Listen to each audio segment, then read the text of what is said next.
because once I became the ops manager of the CISO for Northrop Grumman, I had full range to be innovative. When people talk about who's the people who built Splunk to really it's a lot of us, but I'm definitely, and it's not being arrogant, but I'm one of the guys who were really in the ground, in the trenches, working with the entire reps and, all of them. And so I did that for the first 3 years. And then the major account guy said, Enoch, it's time to kind of get out of the public sector because we're hearing you're closing a lot of big deals. It's time for you to come to the big logos and help us. And so my last 2.5 years at Splunk, I was doing major accounts. So all of the Fortune 10, Fortune 100, Fortune 200, 300, and all verticals I was supporting. Assemble the council. Welcome to the Cybersecurity Council. Today's special guest is Enoch Long, Field CISO at Jupiter One.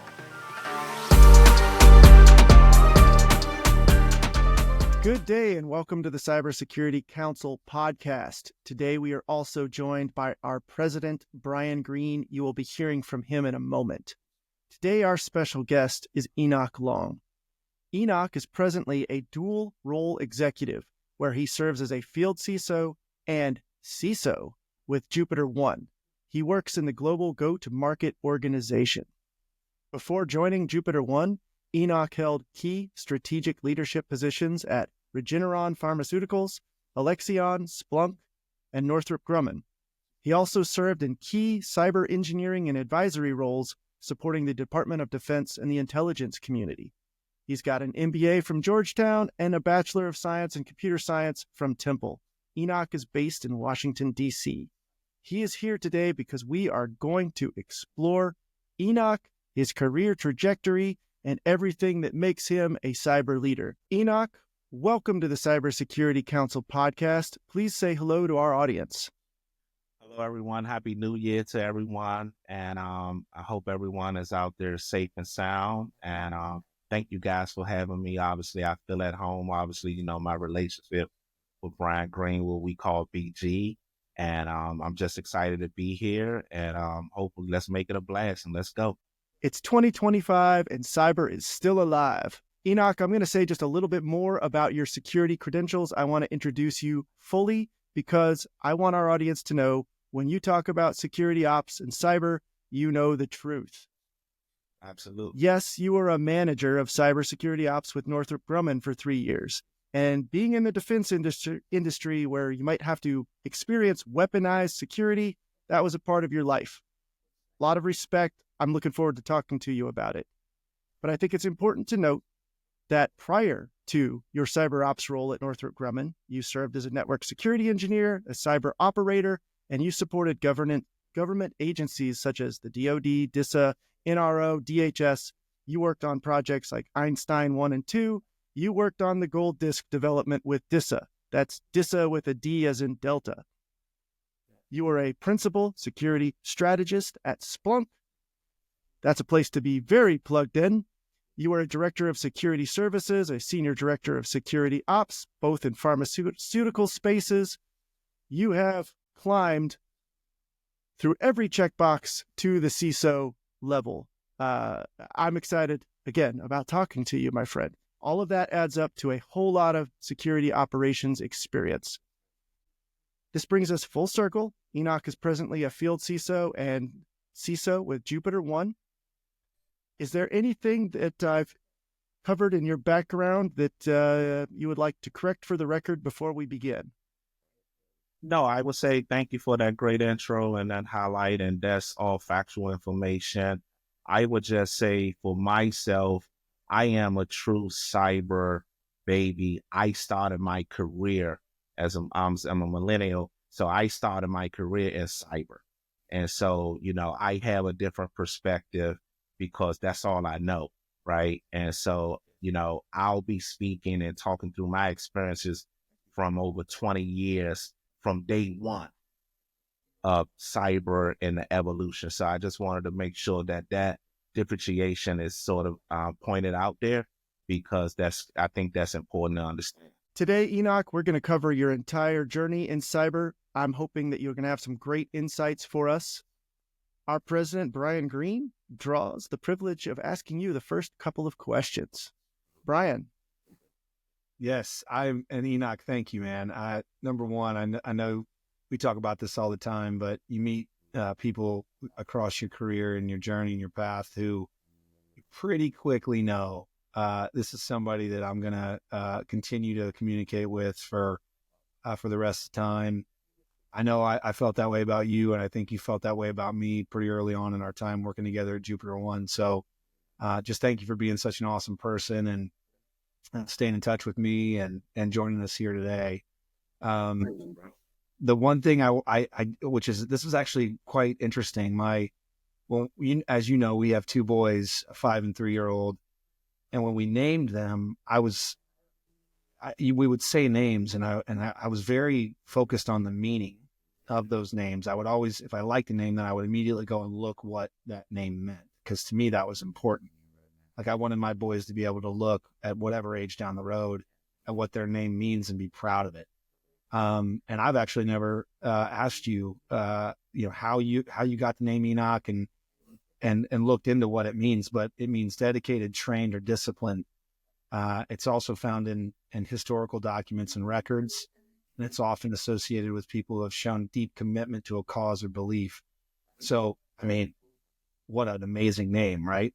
Do you let your namesake guide you on a daily basis? Does it influence how you do your job in cybersecurity? Maybe tell us a little bit about that. Yeah, absolutely. That's a hell of a question to start out with, BG. And so I appreciate that. And that means a lot to me because at the end of the day, that's all I have, right? And that's what's important to me, no matter if it's cyber, no matter if it's leadership, things like that is my name. And so just to give a deep background of it, I won't spend too much time of it, but my dad named me Enoch. And my dad was a very biblical man. And, just to be fully open here and transparent, I wasn't really raised by my dad, and I was raised by my mom. But one of the biggest things, if he didn't ever give me anything else, he gave me the most important thing, and that was my name. And so for me, because I wasn't raised by my dad, I don't have too many fond memories of my dad. As I got older, I realized like immediately I had a unique name because I was always hearing folks tell me, hey, Enoch, that's a great name, or hey, that's an interesting name, that's a unique name. And so I knew from a young age that the name was significant. But as I got older, I started to do my own research. I started to do my own sort of internal sort of synopsis and understanding and getting the true meaning of where that name came from and what it stood for. And so it made me just even appreciate my dad even more, even though I had some like gripes and resentment to him because he wasn't in my life. And so I took it on as a spiritual sort of meaning, like, damn, maybe that's all the universe or God wanted him to do is just give me my name and then let me run. And so for me personally, that took a deep, deep meaning to me. And so for me, my life principles has always been commitment, dedication to anything I do. And I think just sort of getting into cyber, I think that has just basically, if you ask any of my past direct reports or any peers of mine, the number one word that they would use with Enoch is, hey, he's passionate, he's committed, he's dedicated to that. And honestly, you don't know what's in your DNA, you don't know what's in your makeup, you just sort of have these characteristics and traits. But when I started to research and read my name and that energy, I get it now and I understand it more. But prior, I really didn't have a true understanding. So, when it comes to leadership and when it comes to being just sort of in my domain, that's how I've got to where I've been. And just to be fully transparent here, as an African American, I don't see a lot of African Americans in C-suites and being in the places that I am. But I got to this ranking and just climb this ladder, due commitment and dedication to my craft, my expertise, and my domain. So, Yeah, that's really interesting. I did not know that about you, and also, so much comes with a name, like you said. I mean, it kind of what your story there kind of justified why I was so focused on what the names that I gave to my sons meant, right? Because at some point you're going to look that stuff up and you're going to wonder, Absolutely. and if it's meaningful, then it's going to sit with you for the rest of your life. So I love that. Right. For That's the record, the yeah. Jupiter 1 name is pretty good too. Yeah, it's very unique, right? Yeah. Yeah. So Enoch, back to you and your cybersecurity story. I mean, you touched on it some, growing up in DC, computer science bachelor's degree from Temple, okay, but then like some time with the Department of Defense and the intelligence community, straight into the industry, unless I'm mistaking that. Was there an experience that you can share more about that you had in that time that led you to knowing like cybersecurity is my passion? Like how did you get from, getting a bachelor's degree in computer science at Temple to then knowing like this is what I want to do Yeah. with career? Got a great question. And when I say I was born as cyber, I really truly mean that. And here's an example. So I graduated in 2004 coming out of Temple University with a computer science degree. And one of my electives prior to graduating was database development. And so I always loved to write code and write scripts and things like that. And so I worked on my first job out of college. I worked at the Department of HUD, Housing Urban Development, down in DC. And that initiative was for a database developer. But the actual work was a fraud initiative that was directed out of the White House. Wow. And so housing, if you go back and look, in 2004, HUD has spent $2 billion over budget. Oh my and God. they were trying to identify that spending.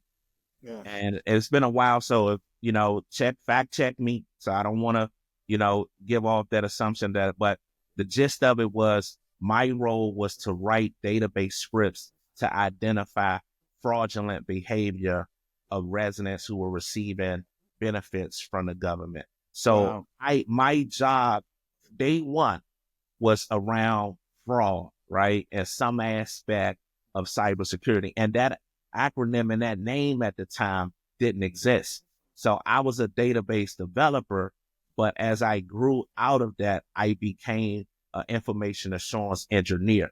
So coming out of that database development job and that fraud activity and just reading the Washington Post, I got to give credit to the Washington Post initially for my career and getting into cyber, because back then the Washington Post will constantly put out, and I was always a newspaper reader because I would see like older guys that I looked up to in the community. They always had a newspaper. And I worked at CBS when I was in high school, and I would see gentlemen on the Hill always come and buy newspapers. And so me being an African-American guy, I would see upscale white gentlemen and people on the Hill with suits, and they will always buy Washington Post. So I told myself, hey, if they're reading the Washington Post, in order to educate myself and get ahead, I need to do the same. So I say all that to say is when I graduated, I did the database development job, but I was a member of the Washington Post. I always buy Washington Post paper. And so Sunday, they had a job section, a tech section in the Washington Post, and they will advertise about this new industry called information assurance. And they will say, hey, if you have a computer science degree, you got a clean background, you're interested in technology, you need to come to Crystal City, Pentagon City, and bring your resume and look for these career fairs and things like that to get a clearance. And so that is what spawned me to say, hey, I want to get in there. And that is what took me off to get to sort of getting into. So I started doing Linux, security, network security engineer. And that was sort of the quote unquote first formal cybersecurity job title, and that was like year 2. So this is like 2006 at that time. I was supporting DISA and Letterkenny Army Depot, which is an Army base at Chambersburg, Pennsylvania, working on top secret networks, doing network security. And this is the company that back in the day, if you go Google this company, this is the first cybersecurity technology that I leveraged. It's a network intrusion detection system back in 2005. For our Mac- listeners on Apple Podcasts, he's holding up a coffee cup that says Securify. Yes. Yes. And so if you go and look up that company, that company back over 20 years was one of the first cybersecurity sort of platforms that we were leveraging. And so that is what really sparked me. I just love that your ability to just kind of pay attention to your surroundings led you to see that the Washington Post was a place of information gathering for successful people. And that acknowledgement allowed you to start reading the paper as well, which led you to getting into this industry, right? I mean, it's fascinating, and I do miss papers.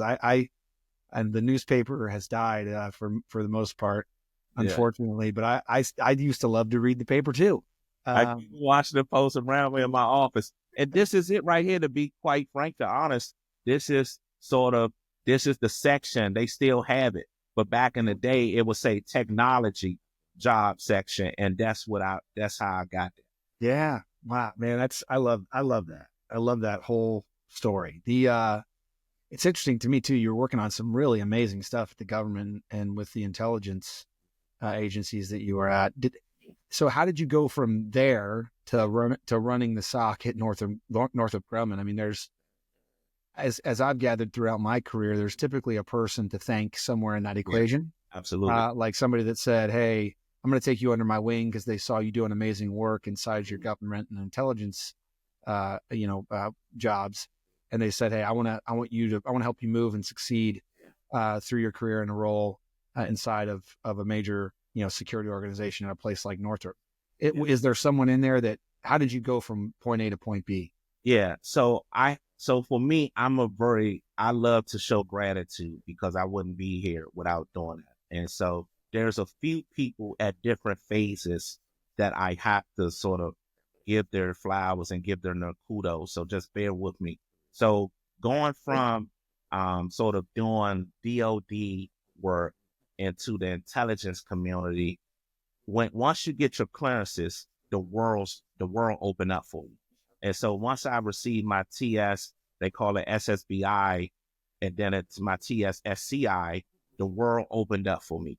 And so I went to go support DHS, Homeland Security, a bunch of programs there. And there was a guy by the name of TJ who worked at General Dynamics, who was like my first cybersecurity intelligence community like mentor. Mm-hmm. And he was the tech lead. And this guy was a wizard.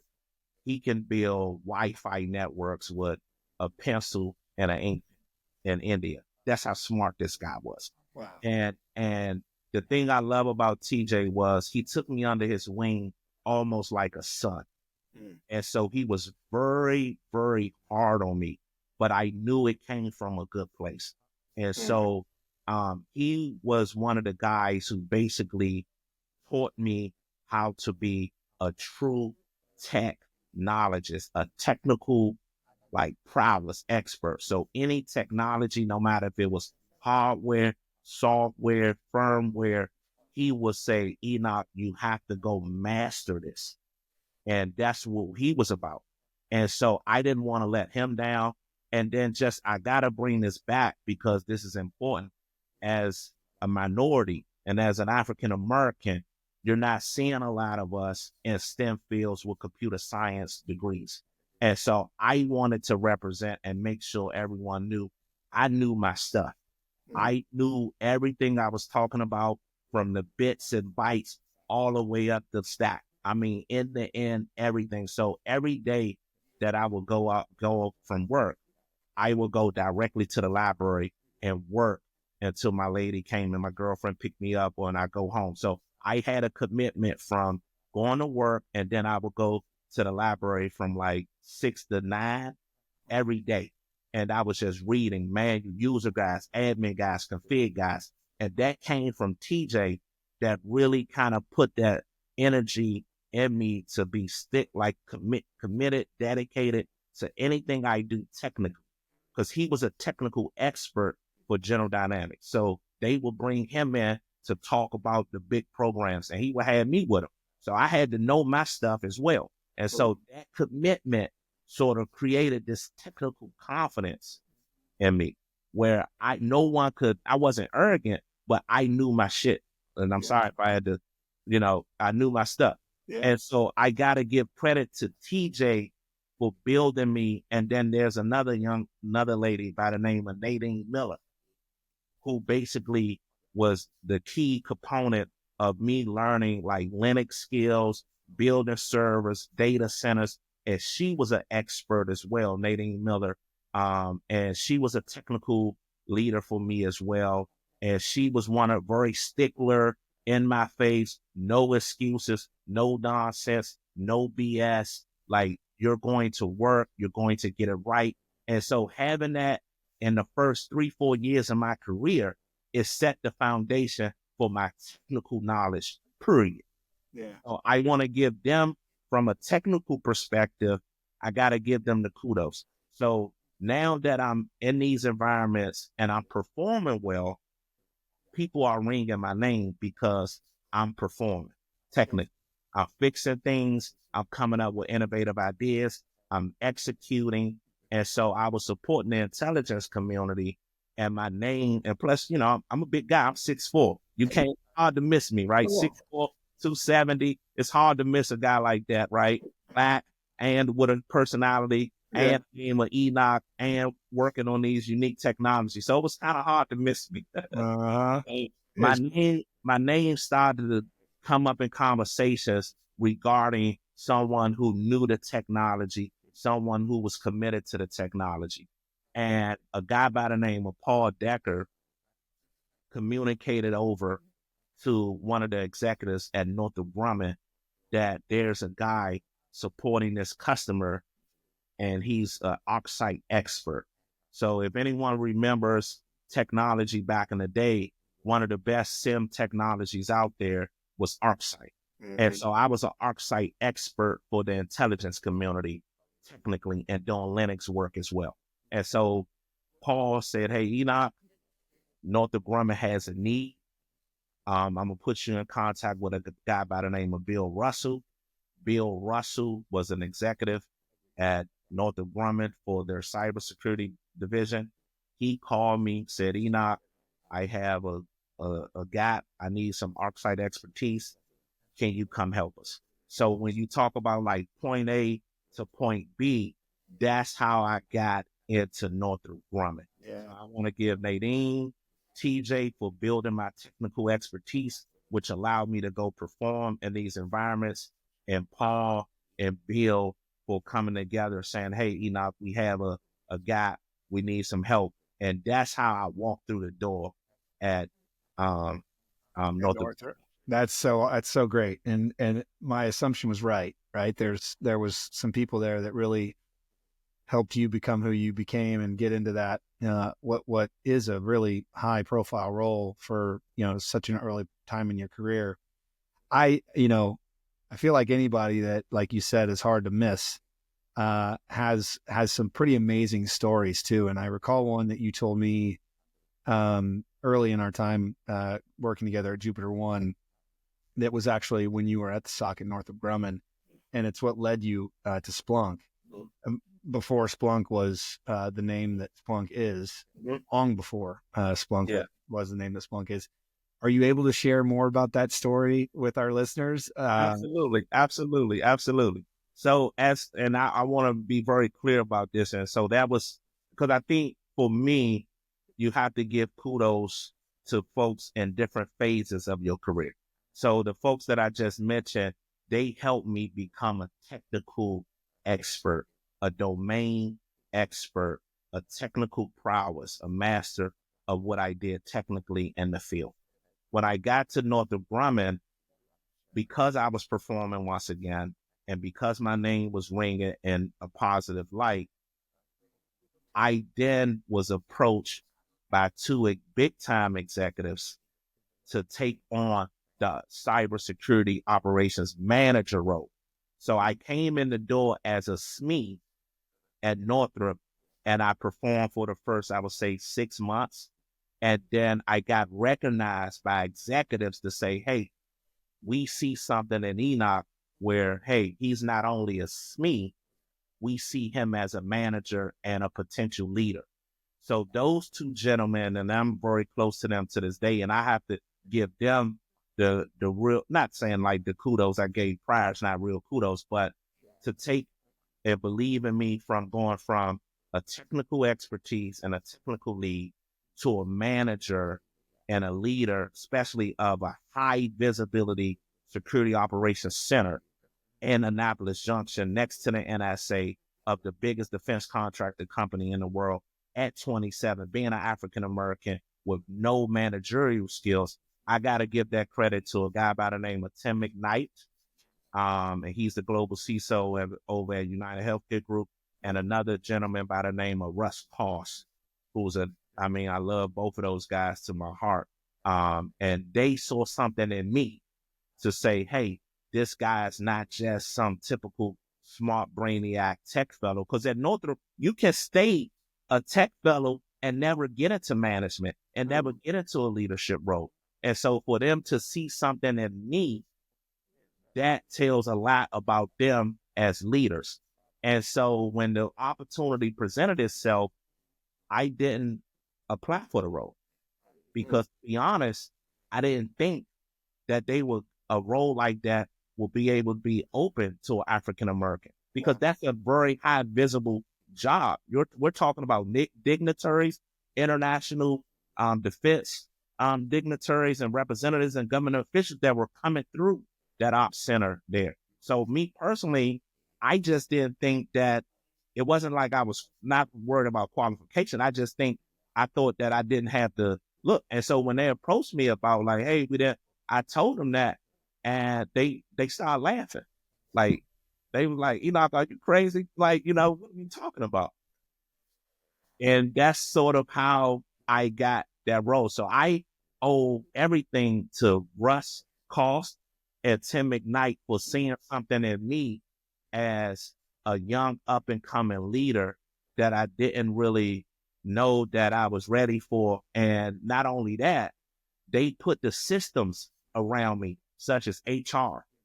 They put legal around me, employment law. They put me through a lot of frontline management training, right? Because when you're taking over those shift types of roles, there's a lot of isms that's happening in those sort of environments, right? And so it wasn't that they just provided the opportunity, but they also put the supporting mechanisms and functions around me to develop me and to coach me and guide me.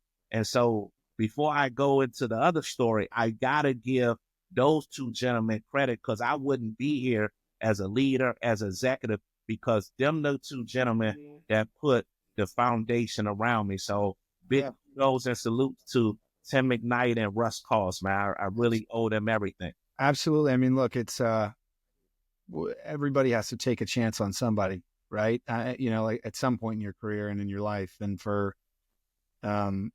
those guys to have done that for you at a pretty young age, right? I think you said 27. Yeah. That's they probably, I mean, for all good reasons, they had supreme confidence that you'd be successful in the role. So that's awesome. That's awesome that they did that, and then they supported you in the way that they did. That's fantastic. And so to answer your question, I apologize by giving all that detail, but I want to kind of just give that story because that's the key. Because once I became the ops manager of the CISO for Northrop Grumman, I had full range to be innovative. I had full range to bring in the technologies that I felt as though the company needed to protect all of the critical assets, infrastructure, the national assets that we had, B2, all of the global, everything that you could think of that we needed.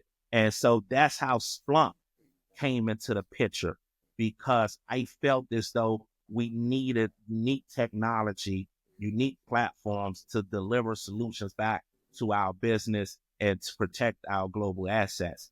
And so one of the things that I did and my team did was, at that time, it was sort of this shift that was happening in the industry where ArcSight started to become a little adequate, right? It was getting a little older, right? It was lacking a little innovation. And you always got those other technology companies starting to kind of get a little bit of momentum.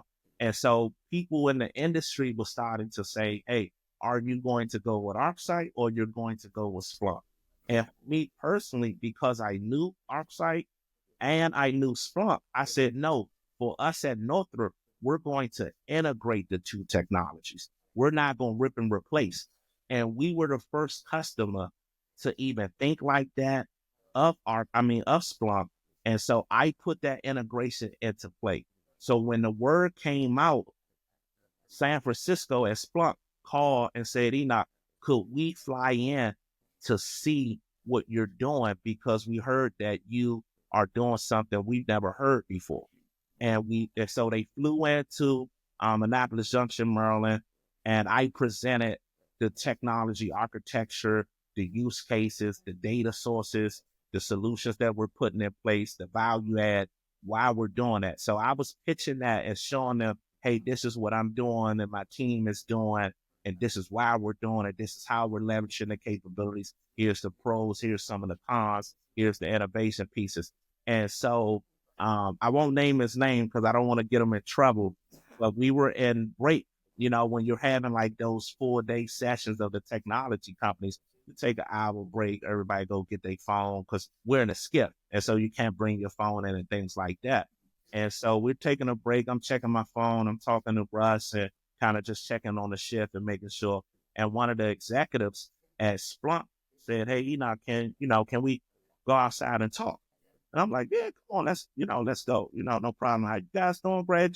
Was able to make the trip and come in and see. He said, Enoch, this is very unprofessional of me, but I have to really be honest here.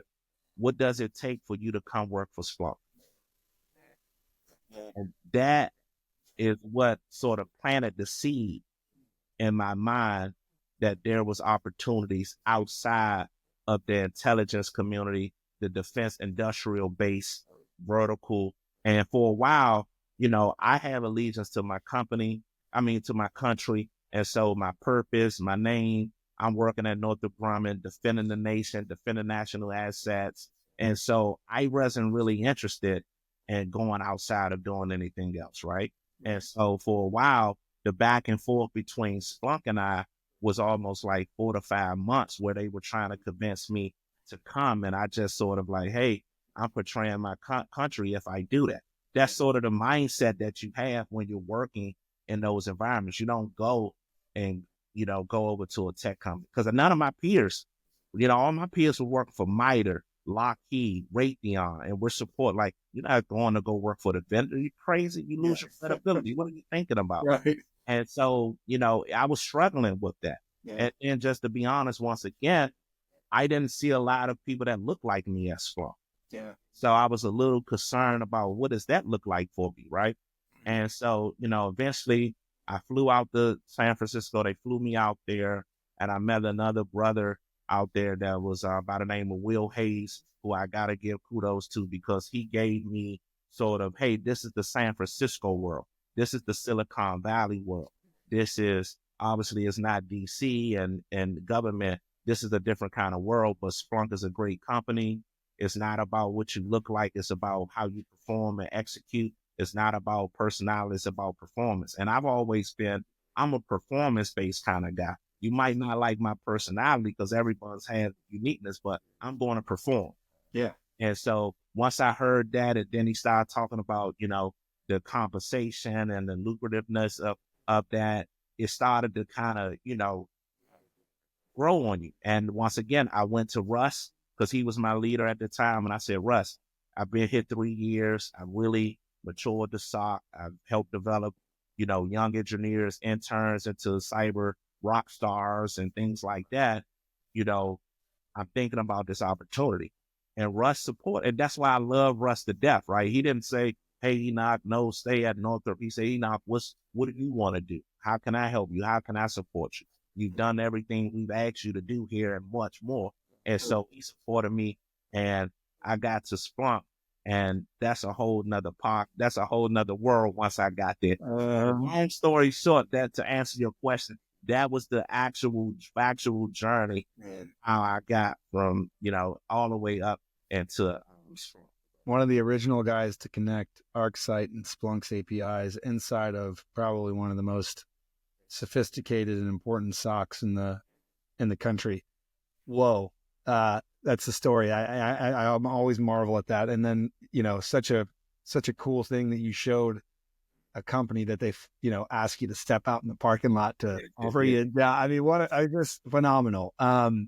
So yeah, give us the inside baseball on what you did at Splunk and just some information if you can share it on like when you joined, what the company was at revenue wise, what you worked on for the 4 years you were there. Yeah. And then like kind of where the company was when you left and went back to being a practitioner. Because as I understand it, you were at Splunk when Splunk went from, not very big to very, very. Absolutely. That's all factual information. I was talking to Splunk in 2010. And so the back and forth of negotiation and the flirting and the dancing started in 2010. I went to formally go sort of work at Splunk around 2011, 2012. I think more 2011 per se. And some of the dates might be wrong on LinkedIn, but I think if I'm not mistaken, like 2011. So I looked on the some of the financials. I think Splunk's revenue at 2011 was like 30 million. And I left Splunk in 2016, 2017, and they were almost at $1 billion. They were like $960 million. And so the reason why I think this is important to understand here is that I walked in when Splunk was really saying they didn't know if they wanted to be in the security SIM market. Yeah. They still doing IT law. But, and I'm going to give his name up, Tony Abbas. I might be butchering his last name. He was the gentleman, the sales executive that kind of pulled me out. And what's up, Tony? If you see this, I love you, brother. Me and you, that's my boy. We still cool. But he was the executive and Tony was a great leader. And that's sort of how I got there and everything. But long story short, I came in. The first role that I initially was going to do at Splunk was basically build and help a guy by the name of Fred Wilmot, his security team internally. So he sort of pitched to the CEO, Godfrey, hey, we need to get more security executives and leaders in here. And so that's how I started to walk in the door with Splunk. But at that time, I was in DC. I knew the government. So Splunk had an office in Bethesda, Maryland, on Connecticut Avenue, and I would go on sales meetings with the public sector reps. And I went on my first sales call to SSA in Baltimore, Social Security Administration, and they were looking to buy Splunk for and so the meeting was kind of stalling, and I can't say why I did this, but something came in me, and I just stood up out of the meeting. It was all the procurement executives, all the Splunk executives. They were kind of negotiating why would they justify the money to spend, because it was one of the biggest deals that we were trying to bring in at the time. And I just stood up and spoke and said, hey, I'm Enoch Long. I'm a principal security strategist for Splunk. Let me speak to you from a customer perspective. And this is what I did. I ran the SOC for Northrop Grumman for 3 years. We implemented Splunk. Here's the data. Here's the use cases. Here's the unique data sources. Here's the talent that you need. Here's how you sort of build out the rip and replace. Here's the strategy. And I just whiteboarded it and just gave it sort of the architecture design. And the procurement officer at SSA was basically saying, hey, the deal is done. Enoch needs to support us. And the meeting wrapped up. And so when we got out to the parking lot, all of the Splunk executives and sales were hugging, yay, and I got a call over the weekend by a gentleman named Bill Cole. He's no longer with us, right? No longer, so rest in peace, Bill. And he called and said, Enoch, I got some good news and I got some bad news. And I always been told, get the bad news first. So I said, give me the bad news. He said, Enoch, you're not moving to California to go support Fred Wilmot. The good news is you're going to be our chief or top cybersecurity strategist for the entire public sector. And HR are going to come in. We're going to redo your comp package. We're going to put you on a sales plan. You keep your base salary. And that changed my life. Yeah. That right there is what changed my life, my family's life, and everything else. That's phenomenal. I mean, these stories are like, they're epic, dude. I know you've heard that. But for me, I've heard them. I've heard parts of them. I like to rehear them. I mean, what interesting and unique experiences that you've had. Enoch, real quick, I apologize because I might not have answered the question, but my role was I supported pre and post sales in the go-to-market company for their entire public sector. Gotcha. So because a lot of the sales reps didn't come from a cybersecurity background, I came in to tell them, hey, this is how you sell to a SOC director. This is how you communicate with a CISO. This is how you communicate with an incident response lead. And so I will build all the content. I will work and build the strategy, the agenda, the pitch deck. I would do the demo. I would do the whole whiteboarding, the architecture design, everything from a security operations perspective, from a pre-sales perspective, building the credibility, talking about what I did as a customer, the use cases. And so when we would get to POV and when the deal would get closed, then I will put on the post-sale and become the cybersecurity advisor consultant for Splunk post-sale. So, hey, are you making sure you got the right people that's doing the back-end work? Do you have the content developers that are writing the right queries and the logic and the rule sets to build out the dashboards? How do you communicate with the other IT organizations? Mm-hmm. What's your crawl, walk, run? What is the threats? What are the breaches? And so I had a dual role. I was doing the Field CISO role before it was actually even really truly invented. And so that was my actual role at Splunk for the first 3 years.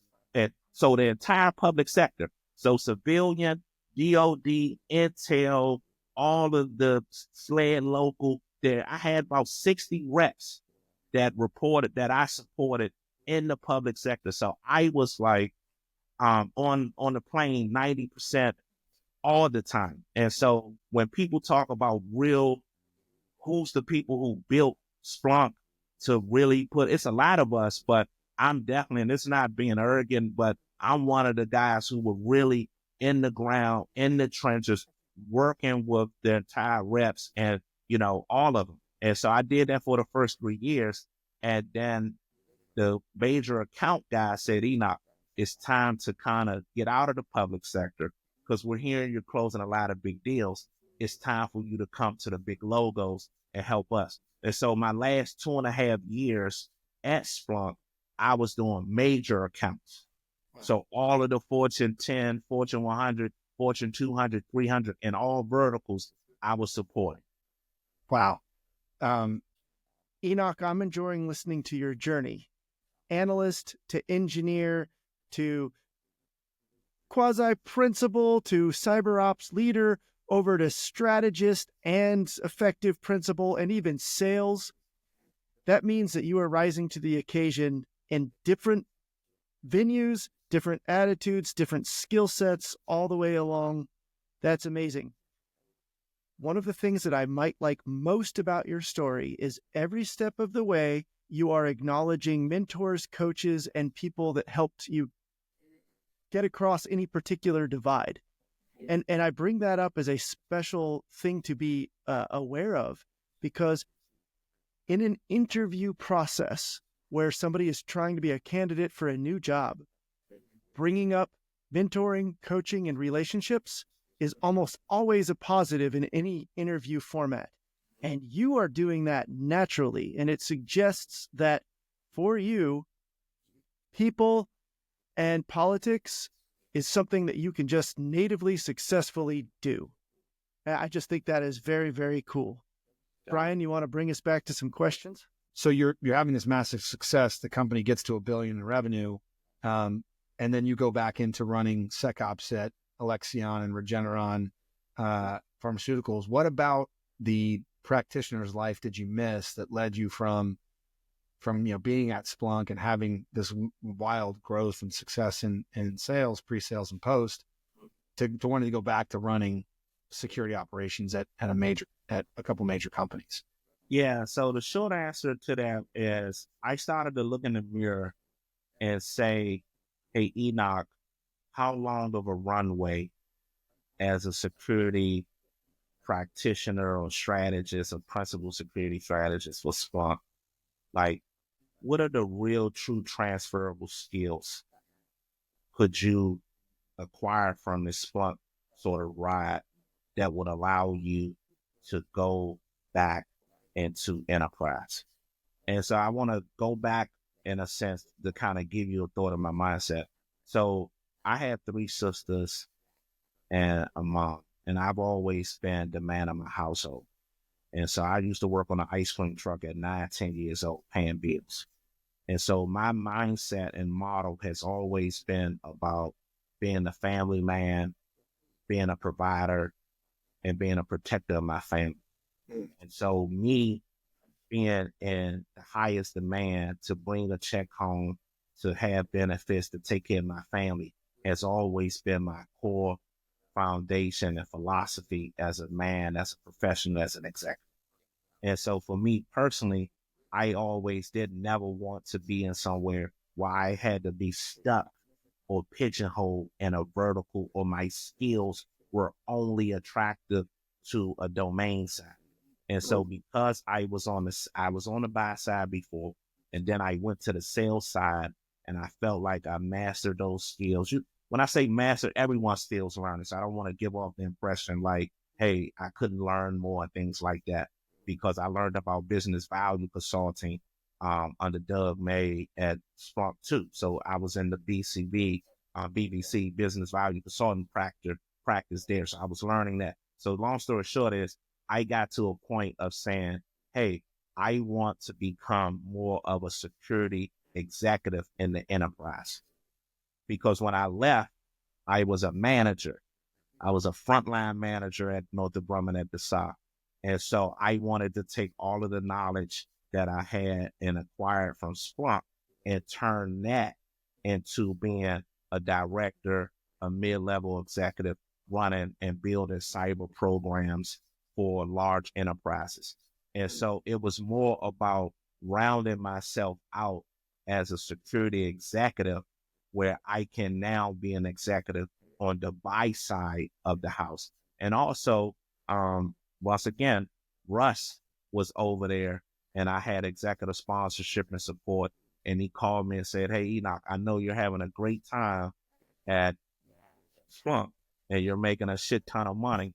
How about you come at Alexion and build a cyber program with me, get your MBA, and let's do that. Let's round you out. And so that's was the model, the mindset, the motivation on why I left the Splunk train. And sometimes I think that I get off of stop a little too early, right? Sometimes I'm not gonna lie, but I didn't want to get sort of one of those guys that's like 9 years at a company and no one knows you other than that. And so one of the things I pride myself on is that I tried to be successful at tech companies, pharmaceutical companies, defense companies, government. And so that put me back on why I wanted to get back into the enterprise. Yeah. Enoch, you just offered a subtlety that came by really fast. MBA. Tell me more. So short answer on that is, I started out as an engineer, very technical. I was raised by 2 technical, proud, like experts and gurus, and their personalities were very upfront, in your face, no nonsense, no BS. And so I took that on, and how I grew up in a very rough public housing, Section 8, Southwest, Southeast DC environment, you have to be that way, right? You have to be a shark, right? You have to be a lion. You can't be a deer. And so having all that, you can create a level of rawness and a level of aggressiveness. And so I needed to sort of polish myself a little more, not only from a persona perspective, but also from a business acumen perspective, and really learning about how the business operates, not just how cybersecurity operations operate. Mm-hmm. And so Russ has an MBA. And so I really loved how Russ I modeled a little bit of my career around that. And so I wanted to go back and learn about the business because I was all on the tech side, technology, computer science. And so that was important for me to get that business. And so that is what motivated me. And I wanted to be looked upon as a security executive and not let the security operations sort of pigeonhole me only to those sort of type of roles. Wow. Yeah, it's every time we talk about one of your stops, there's also a recurring theme too, and we'll move into Jupiter One now, where you're currently at, and obviously that's where you and I spent some time together, so I know the story here, but another reoccurring theme of I remember we were talking about how do we bring another like rock star into our go-to-market sales organization.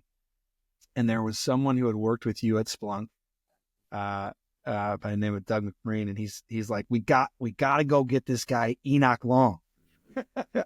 We got to go get Enoch. We can bring him in as like a field CISO. He just, and I mean, to your point about story where you stood up at the table, he almost did that, right? Where it was like he was so adamant about you and getting you in the house that I think everybody that was listening that was of any decision-making capability on doing that was just like, well, yeah, sounds like we got to go get that guy. Yeah. So yeah, just give us a quick, what are you doing at Jupiter One? Tell us a little bit about it, and then we can move to the next question from there. Yeah. So thanks for that question, BG. So my role at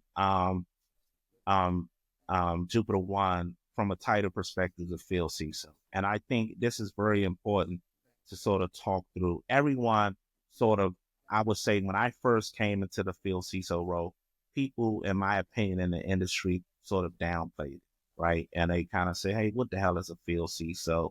That's not a real CISO. They don't have board sort of governance requirements and things of that sort.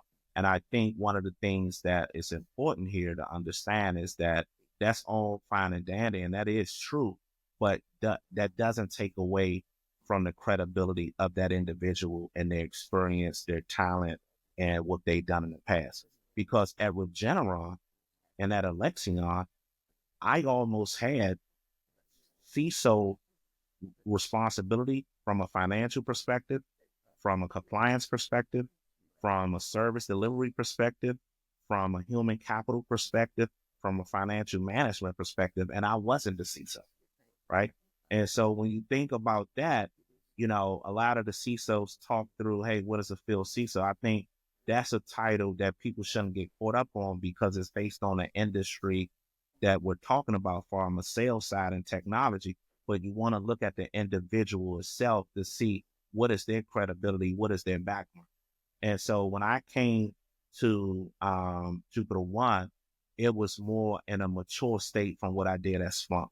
And so I took an assessment of the go-to-market environment. And just to be quite frank, a lot of these software, Series A, Series B, Series C, tech startup companies, they're software companies. And there's a key difference between a software company and a security software company. And that is very important to understand here. So when you say, Enoch, what I do at Jupiter One and what I've done, my role at a high level is to help transform Jupiter One from a software company, to a security vendor and a security software company. So my role is pre-sales, go-to-market, security strategist, credibility building, brand awareness, sales enablement, coaching the team, coaching the young reps, educating them on other technologies, and just building that credibility. So when we do go speak to a prospect, when we do go speak to another Enoch on the other side, or another CISO, or SVP of security, we're speaking with credibility. And my role is to make sure Jupiter One, from leadership down, understands that it's not about the technology when it comes to a security enterprise value. It's about the credibility first. Absolutely. That's number one. It's not about the technology. A lot of vendors think that's what it's about. No, it's about credibility first. And can I look you in the eye and say, you're going to be in the trenches with me? You truly care about protecting my assets, my intellectual property, and this mission versus getting a commission check every month or every quarter. And so my role is really to establish that kind of culture first and foremost. And that doesn't have nothing to do with X's and O's, right? That's coming from just sort of mindset, philosophy, being able to talk through that. So that's sort of that piece of it from a spiritual perspective of creating that culture. And then on the post-sale side of the house is, once again, being that advisory, making sure the reps understand the personas of who we're working with, who we're selling to, who we're selling against, who we have to focus on, who we have to manage, all of that, because personalities can kill a deal or can expand a deal. And so working through that with them, and then internally, my role is to help mature our security services internally, our InfoSec program, our risk management program, product security posture, and things like compliance, FedRAMP, and things like that. So it's sort of a three-headed dual approach, externally facing on a pre-sale, post-sale consult, and then internal.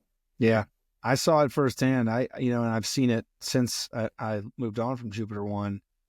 When you have that individual in that field CISO role who's credible externally and internally, right? I've run the SOC in Northrop Grumman. I've run the SOCs at Regeneron and Alexion. Spent 4 years taking Splunk from, A to B from a revenue perspective. Yeah, I mean, it's so invaluable, right? Because like you said, you're helping the whole go-to-market organization at your company understand what it takes to position technology the right way, to establish credibility, to problem statement, solution statement, how to implement, how to integrate. But then at the same time, you're taking a consultative approach externally to these large companies that you're trying to sell to, and immediately establish a level of credibility that no account executive, account director, CRO, VP of sales is ever really going to be able to establish. So I think the field CISO role is extremely valuable for, most startup companies of really any size. Obviously, you want to get to a point where you need that type of role, Series A, Series B, whenever that happens. But it's definitely, yeah. And BJ, real quick, one other thing that I feel as though the field CISOs do, and I definitely focus on that, is that educating the company around how enterprise business functions work. Yeah. Like that is a very key sort of a value add that I bring to Jupiter One and other field CISOs, especially if they've been an executive in large enterprise publicly traded companies, to understand how the strategic sourcing procurement work, right? Mm-hmm. How the budget cycles are allocated, the timing of it, how to understand change management, right? How to understand how to work with the project managers, right? All of those things might seem like corporate functions, but you must take that into account when you're talking about a deal on the sales side. And so a lot of my energy is also educating and doing enablement from an enterprise perspective. And then the other thing that I think is very important to speak here is that when you're coming from large enterprises like myself, you really adopt and appreciate large enterprise corporations from a business processy perspective. And so some of these smaller tech companies, even though they're small, agile tech companies, you still need to have some business processes and workflows. So that's another sort of piece that I bring that has nothing to do with security. Right. It has something to do with a business executive and a leader. And so that's another sort of value add that I perform under the Field CISO role. Yeah, that's awesome. As far as like, obviously as a Field CISO, do you ever interact or collaborate with like a corporate CISO? If you do, what are some tips and tricks you would tell other Field CISOs to consider? Yeah, I think number one, so short answer is yes. I see them a lot of, because the Field CISO role and the title is growing, right? And because at Jupiter One, I do the dual-headed role at times, and I see the Field CISOs out at different events, and we talk and things like that. What I try to tell them is, don't get caught up in the title. Get caught up in your value add that you can bring back to the business. So I'll give you an example. So I have all this Field CISO experience. I've been on both sides, sales side, buy side. What I found myself doing in the first 6 months didn't have much of selling sort of go-to-market strategies. It was creating sort of what I call what feedback loop systems. So marketing wasn't talking to sales, and sales wasn't communicating with product management, right? And so being able to take and understand, how do we create a feedback loop system where all of us are understanding the information from the customer and everyone is extracting what they need and creating races and responsibilities and accountabilities and KPIs to each other so we can serve the customer best. And so I come to say all of that is, don't just look at it from a cybersecurity selling to other Field CISOs. I always say to other folks, based upon your education, your skills, your experiences, use that and apply it to the actual company. So they don't only just see you as a security guy that I need to bring you on the call.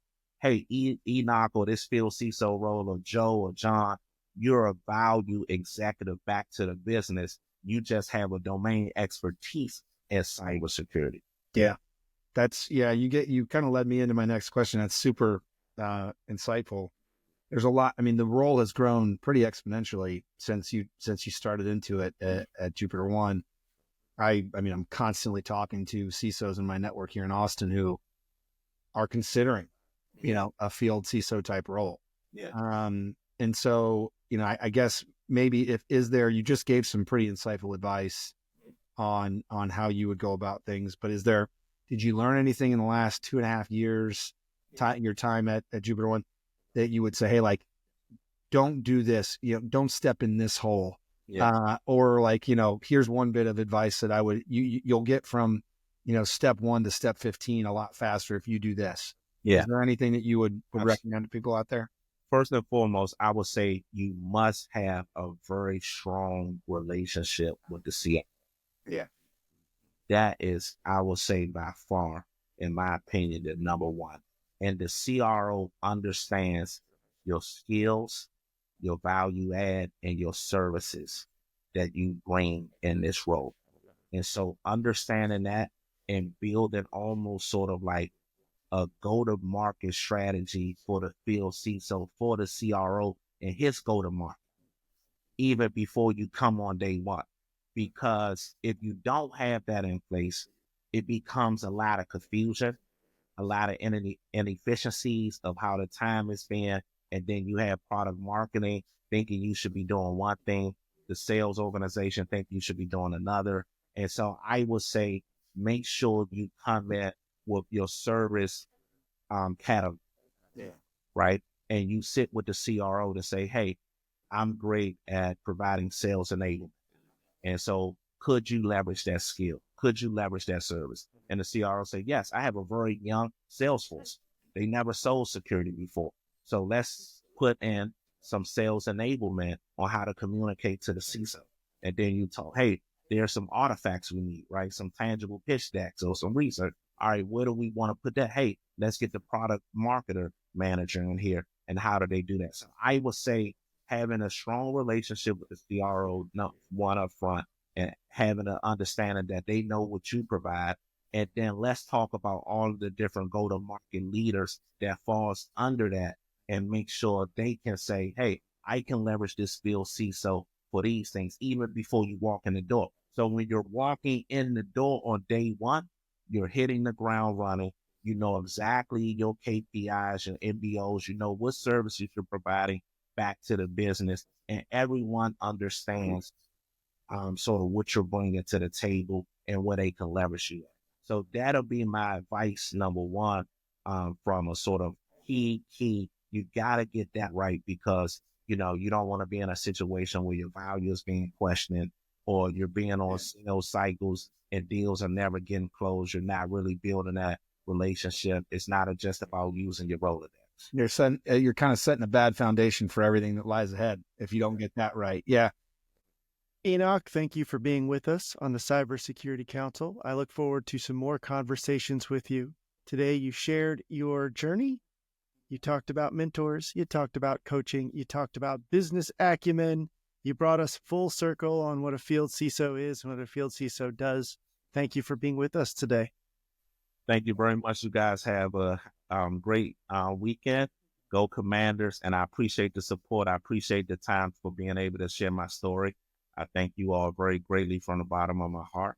And I hope this is a success. I know it will be. And I look forward to part 2 and any other topics that we'll talk. You're the man, Enoch. Thank you. All right, take care. See you guys.